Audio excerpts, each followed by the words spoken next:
"Sir, that painting belongs to me." Maya Johnson, black, working as a waitress, said to them when she saw her dead father's painting hanging on a restaurant wall. Stolen from her apartment 8 months ago. That's the last piece of her father she had left in this world, worth $130,000. But instead they laughed at her, called her a liar, called security to throw her out like garbage. But what nobody in that room knew, not the wealthy owner, not the customers recording on their phones, not even Maya herself, was that this moment would expose a decades-long conspiracy, a trafficking ring, deaths, betrayals, and a reckoning that would shake the entire art world. And Maya's about to learn her father left her more than just a painting. What Maya doesn't know yet, what she can't know, is that the man who bought her father's painting, he's connected to something much darker. And in 72 hours, he'll. But right now, at this moment, she's about to walk into that restaurant for her evening shift, and her life will never be the same. Before we start, do me a favor. Comment below where you're watching from right now. I want to know where Maya's story is reaching. New York? London? Monaco? Tokyo? Drop your city below. Let's see how far her voice travels. Because stories like this, they need to be heard everywhere. Maya Johnson was 23 years old when she saw her father's painting hanging on the wall of Billionaire, the upscale Manhattan restaurant where she worked as a waitress. It was December 18th, and snow fell heavily outside the floor-to-ceiling windows, dusting the city in white. She'd been balancing a tray of champagne glasses when her eyes caught the familiar brushstrokes, the warm colors of a black family gathered around a Christmas tree. Her father's signature in the corner made her heart stop. Winter's Promise. The painting was stolen from her apartment 8 months ago, right after her father Samuel died. The painting he'd made her promise never to sell. Maya's hands trembled so violently that glasses clinked together. She set the tray down carefully and approached her manager, a thin white man named Derek who always looked at her like she was invisible. Her voice shook when she said the painting belonged to her, that it had been stolen after her father passed away. Derek laughed, actually laughed, his face twisting with disbelief. Other servers stopped to stare.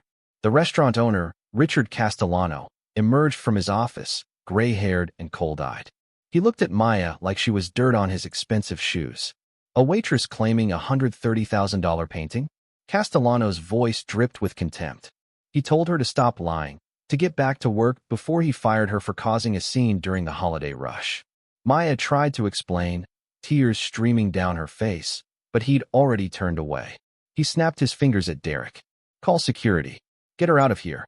2 security guards moved toward Maya while other staff members whispered behind their hands.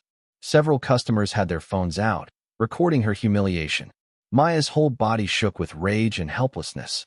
She thought of her father on his deathbed, his thin fingers gripping hers, making her promise to protect his legacy.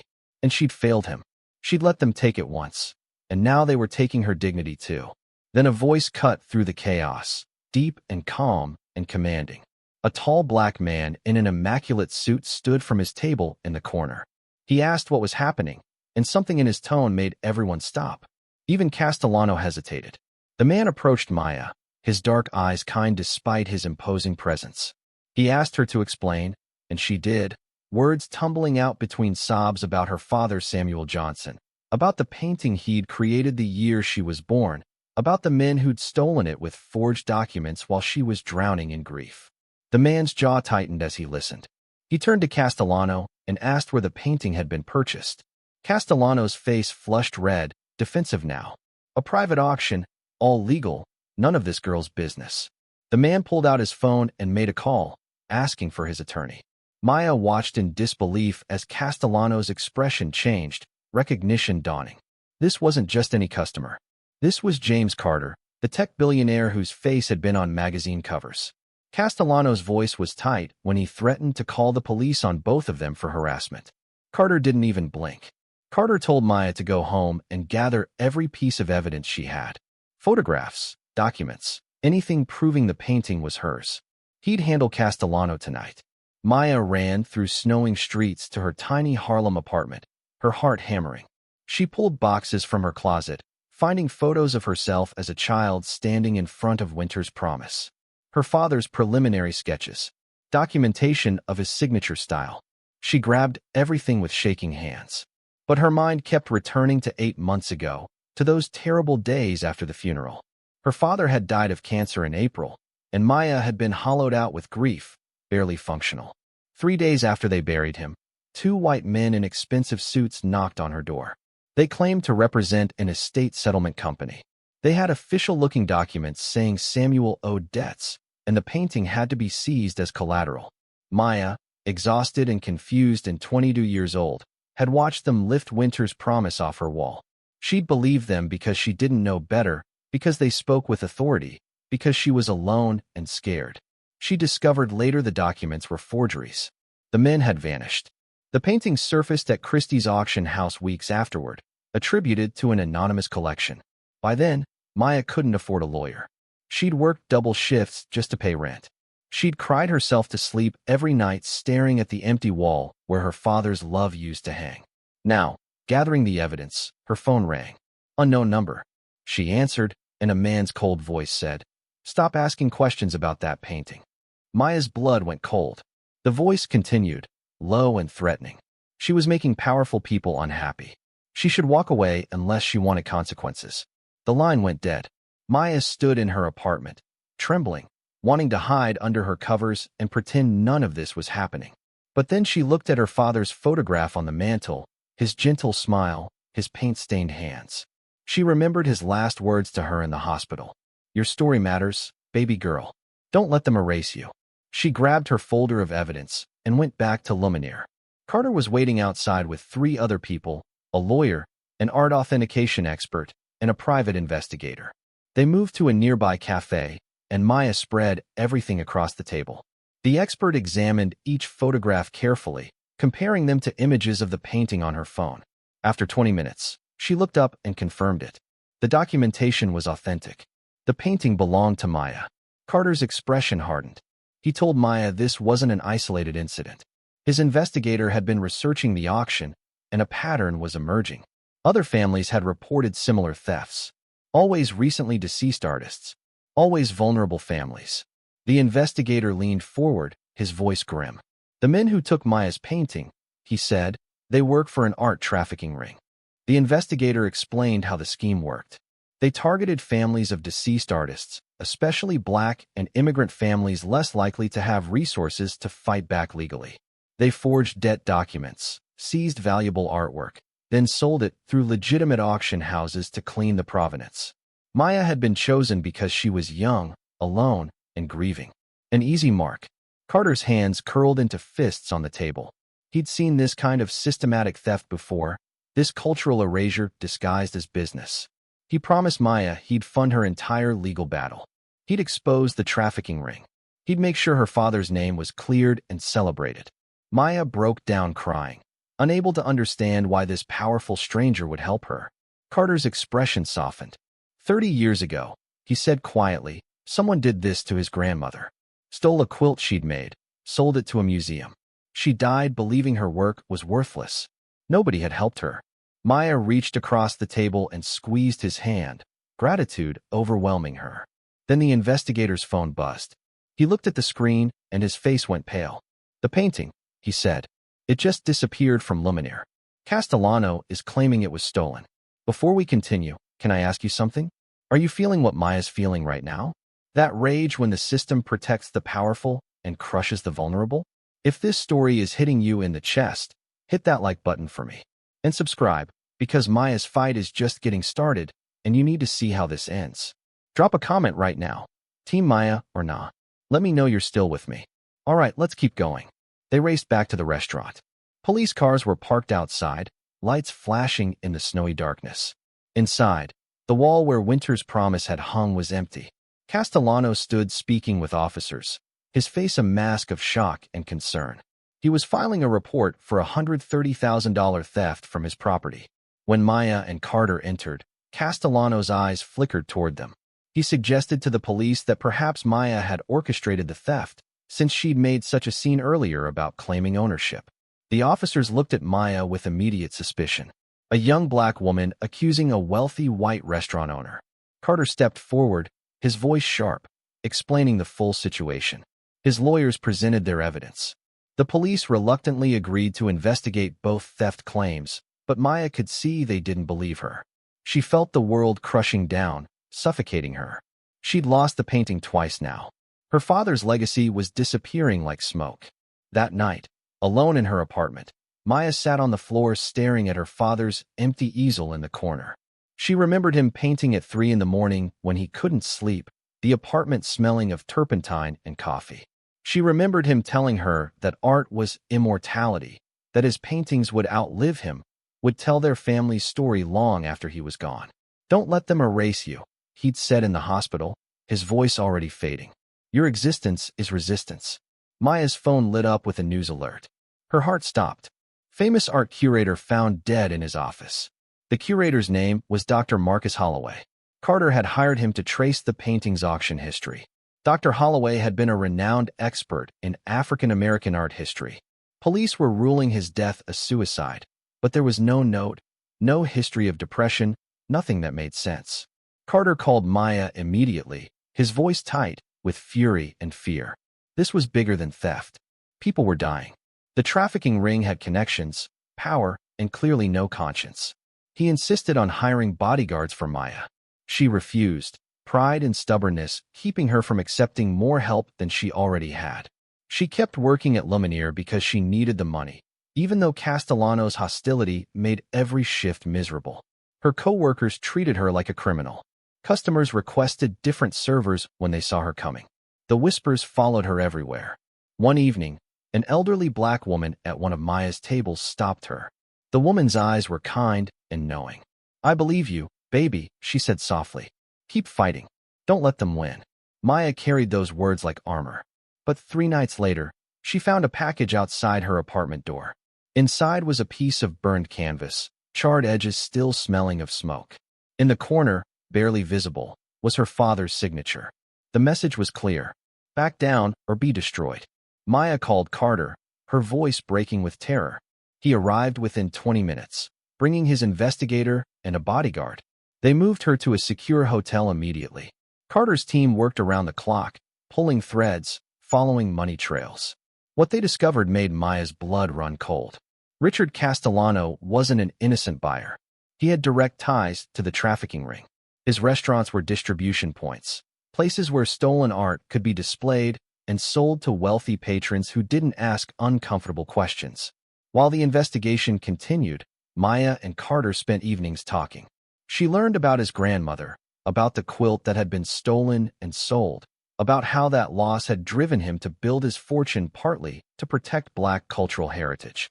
He told her about growing up poor in Baltimore, about being told he'd never amount to anything, about proving them all wrong. Maya shared memories of her father, of growing up in Harlem, of dropping out of NYU to care for him during his illness. They bonded over shared loss, over the understanding that some wounds never heal. They just become part of who you are. On the 5th night in the hotel, the investigator burst into Maya's room.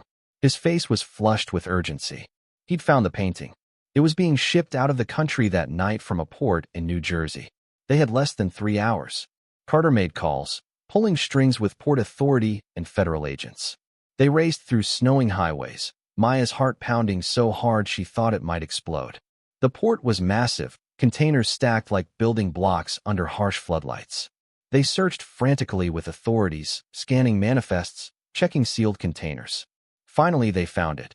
A container manifested to a private collector in Switzerland. Port Authority cut the seal. The doors swung open.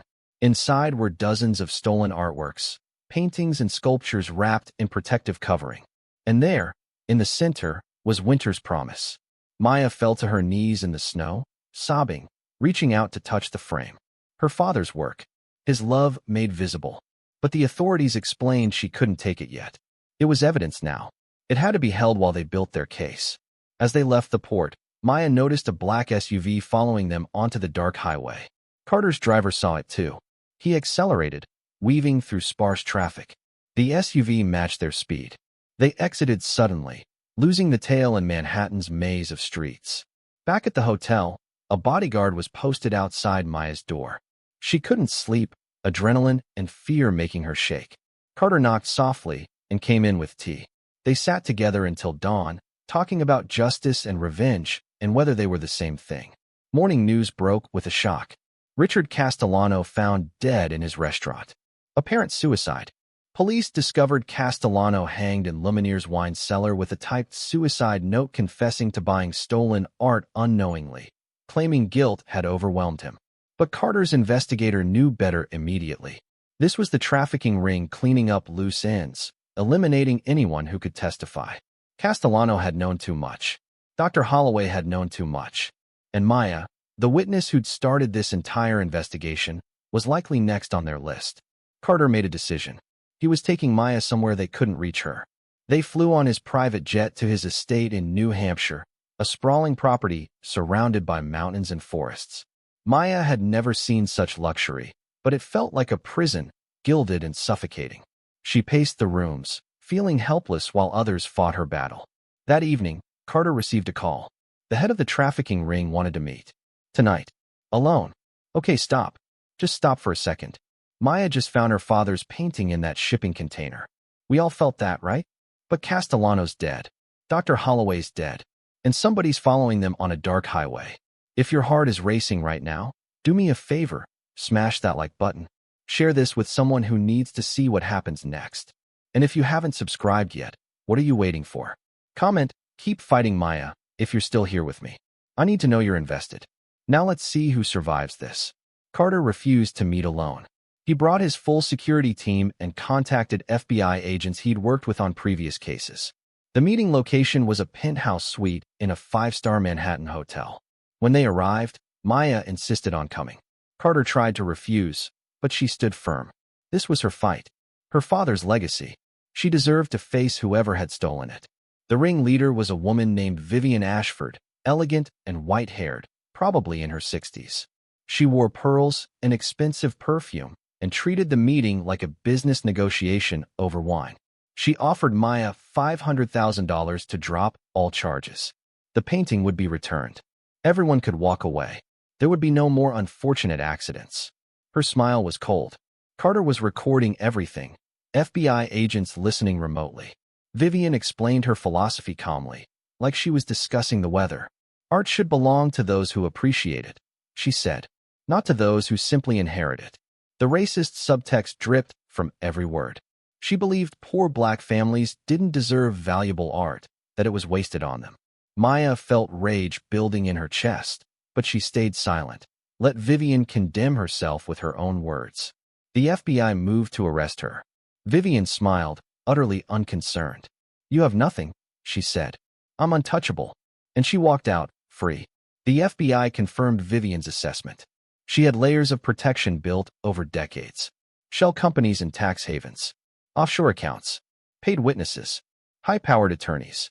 Even with Carter's resources and the federal government's interest, building a prosecutable case could take years. Maya felt defeat crushing her. Even wealth and power couldn't overcome a system designed to protect people like Vivian. Against everyone's advice, Maya returned to her Harlem apartment. She needed to be close to her father's memory, to feel connected to him. She sat in the empty room where Winter's promise had once hung, crying until she had no tears left. While cleaning, she discovered her father's journal hidden in the back of his closet. She'd never seen it before. The leather was worn, pages filled with his careful handwriting. He'd written about his dreams for her, his fears that his work would be forgotten, his hope that Maya would be braver than he'd been. The last entry was dated 2 days before he died. Maya, if you're reading this, I'm gone. Don't let them silence your voice. Your existence is resistance. Fight for what's yours. Fight for all of us they tried to erase. Inside the journal was a hidden envelope. Maya opened it with shaking hands. Inside were documents, photographs, contracts. Her father had known Vivian Ashford 30 years ago, and she'd stolen from him before. The documents told a story Maya had never heard. In 1995, the year Maya was born, Vivian had approached Samuel. She'd claimed to represent him, to have gallery connections that could make him famous. Young and hopeful, Samuel had given her 6 of his paintings. Vivian promised exhibitions, sales, recognition. Instead, she'd disappeared with his work. Samuel had tried to get it back, but he couldn't afford lawyers. He had a newborn daughter and bills to pay. So he documented everything meticulously and let it go, focusing on raising Maya instead. But he'd kept the evidence. signed contracts with Vivian's signature, photos of the stolen paintings, records of her fraudulent excuses. This proved a pattern spanning decades, systematic targeting of black artists. Carter called the FBI immediately. This was the evidence they needed for RICO charges, for proving organized criminal conspiracy. Federal prosecutors could finally build a case. Maya realized her father had been preparing for this moment even before his death. He'd known she would fight, and he'd left her the weapons she needed. That night, the FBI raided Vivian's gallery. But she was gone. She'd fled the country, and she'd taken Winter's promise with her. An international manhunt began, but Vivian had vanished completely. Private jets, false passports, decades of planning for this exact scenario. Maya's painting, her father's legacy, was gone again. Possibly forever this time. Maya fell into a depression so deep she couldn't see light anymore. She stopped eating, stopped leaving the hotel room Carter had insisted she stay in. Christmas approached, and she'd never felt more alone. Carter visited every day, bringing food she wouldn't eat, talking to her even when she wouldn't respond. On Christmas Eve, Maya finally left the hotel. Snow was falling heavily over New York, the city dressed in white and lights. She walked through Harlem alone, past her father's favorite spots. The bodega where he'd bought lottery tickets every Friday. The park where he'd sketched pigeons. The library where he'd checked out art books for her when she was small. She ended up at his grave in Woodlawn Cemetery, falling to her knees in the snow. "I'm sorry, Daddy," she whispered. "I failed you. I let them take everything." An elderly man nearby overheard her. He approached slowly, respectfully. He asked if she was Samuel Johnson's daughter. Maya nodded, confused. The man introduced himself as Gerald, her father's old friend from the post office where Samuel had worked for 30 years. Gerald said Samuel had told him once, years ago, that if anything ever happened, he should give Maya something. He handed her a key. The key belonged to a storage unit in the Bronx. Maya and Carter went together on Christmas morning.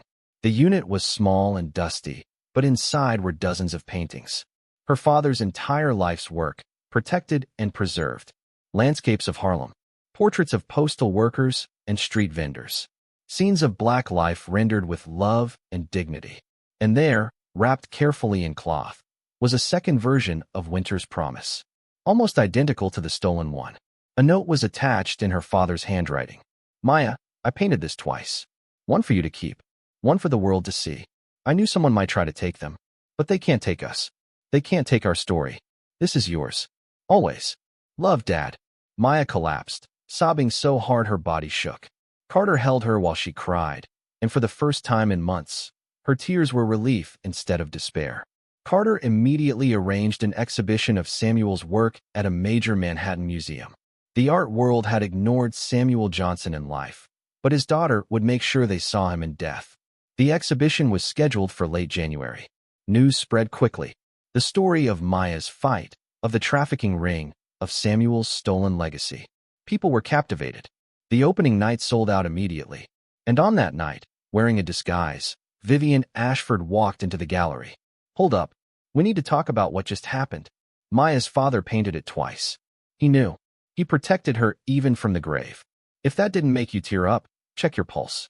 Before we get to the ending, show this video some love. Hit like, subscribe, and share this with someone fighting their own battle right now. This story needs to reach people who feel invisible. Comment, "Samuel knew," if you're crying with me right now. Let me see who's really here. 5 more chapters. Let's bring this home. Maya spotted her immediately despite the wig and sunglasses. She alerted security, and FBI agents present moved quickly. Vivian removed her disguise calmly, looking directly at Maya. "Your father was talented," she said, her voice carrying across the crowded gallery. "Wasted on him." Maya approached, rage and pain colliding in her chest. "You stole his life's work," she said. "His legacy. Everything he built." Vivian smiled that cold smile. "I gave it value," she said. "Without me, he'd be forgotten. Nobody would know his name. You should be thanking me." The crowd gasped. Cameras recorded everything. Maya's voice shook when she responded. "My father was worth more than you'll ever understand. He created beauty despite people like you trying to erase him. His work matters because he mattered, not because you decided to steal it." FBI agents moved to arrest Vivian. She fought, screaming about her rights, about her connections, about how they couldn't touch her. In the chaos, she pulled the original Winter's Promise from her bag. She'd brought it to taunt Maya, to show her she still had power. The painting fell. The frame cracked. Vivian was dragged away screaming that the painting was hers, that she'd made Samuel Johnson matter, that without her he was nothing. Weeks passed. Vivian was charged with federal crimes. Decades of evidence finally assembled. She'd stolen from dozens of artists, built an empire on cultural theft. The case was overwhelming. Maya's painting was restored and returned to her officially. Samuel Johnson's exhibition became a sensation. Critics who'd never heard his name now celebrated his overlooked genius. Museums and private collectors wanted to buy his work. Maya refused most offers. She kept the paintings in a special collection, touring them to schools and community centers. Carter established a foundation in Samuel's name, supporting emerging Black artists, funding legal help for families fighting stolen art claims. Maya returned to NYU, finishing her art history degree. She became an advocate, speaking at conferences, helping other families navigate the legal system. Her story inspired people across the country to fight for their stolen legacies. 1 year later, on another snowy December evening, Maya stood in the newly opened Samuel Johnson Art Center in Harlem.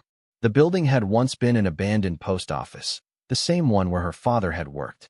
Carter had bought and renovated it. Winter's Promise hung in the main gallery, her father's love illuminating the space. And beside Maya, holding her hand, was James Carter. A diamond ring sparkled on her finger. The art center's opening day brought hundreds of visitors. Young Black children toured the gallery, seeing themselves reflected in Samuel's paintings. Maya told them her story, how her father had been dismissed and stolen from, how she'd fought to reclaim his legacy. She told them to never let anyone erase them, that their voices mattered, that their existence was resistance. She placed her hand on Winter's Promise, feeling her father's brushstrokes under her fingers. Outside, snow fell gently, exactly like in the painting. Maya whispered to her father's memory. "I kept my promise," she said. "Your story lives on. Every person who sees your work, every child who feels seen in these paintings, that's your legacy. They tried to erase you, but you're here. You're everywhere." Carter squeezed her hand, and they watched children laugh and dream before the paintings. Maya thought about the journey from that terrible night at Lumineer to this moment. The fear, the loss, the rage, the hope. She'd learned that justice wasn't a destination but a fight, that love transcended death, that some stories refused to be silenced. She thought about her father's hands covered in paint, creating beauty in a world that tried to tell him he didn't matter. She thought about all the artists like him, whose work was stolen, whose names were forgotten, whose legacies were erased. And she made a promise. She would fight for them too. She would make sure their stories survived. Some legacies are stolen, Maya thought, watching the snow fall outside the windows. But some burned too bright to ever be erased. Her father's light would shine forever, in these walls, in these paintings, in her. And nobody could take that away. Maya fought for her father's legacy and won. But thousands of families are still fighting to reclaim what was stolen from them. If this story moved you, smash that like button and subscribe for more powerful stories of justice, resilience, and hope. Share it with someone who needs to hear it today.